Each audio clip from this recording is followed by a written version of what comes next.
At the moment of death, be in awareness. In the Bhagavad Gita, it is said that whatever state of being one remembers during the dying process, he will attain that state, being absorbed in its thought. If so, can we use the moment of death to create pleasantness in whatever comes later? Indeed, it is that simple yet profound. Sadhguru shares an enchanting tale woven with divine threads. Wherever sage Narada ventured, he chanted Narayana, Narayana.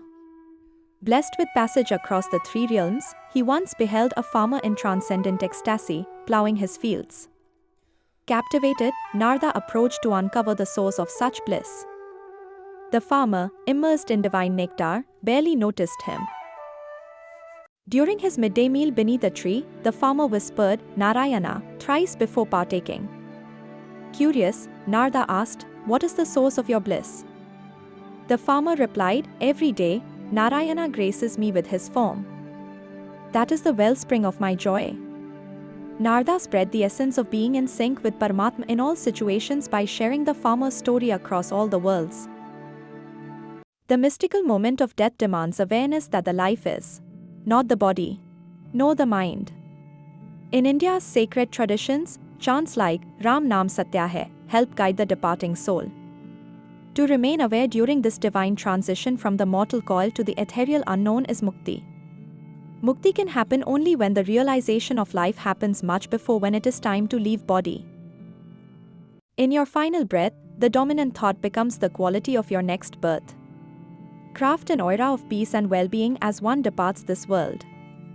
In Dwapara Yuga, Dhritarashtra, his queen Gandhari, and Kunti went into the forest after the Kurukshetra war, leaving their riches. Now that her children had become emperors, Kunti, who had suffered all kinds of hardship in her life, could have enjoyed the palace, but she also decided to go and die in the forest. This is called Vanprastha. At the moment of death, we shouldn't be entangled by emotional bonding with our family. Remember that we have come here with nothing and will leave with nothing.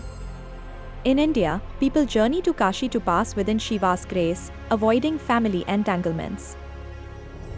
Death, the only certainty, isn't an end but a start to a new journey. Our body is a cosmic loan taken from Mother Earth. When it is time, pay back the loan joyfully. Of course, being mother of all earthlings, she won't ask for interest. Embrace death joyously, liberated from fear and regret, for in joy, awareness arises effortlessly. Liberation becomes your path, allowing the last moments to shape your eternal journey. By attaining mukti, you don't become nothing, you become everything.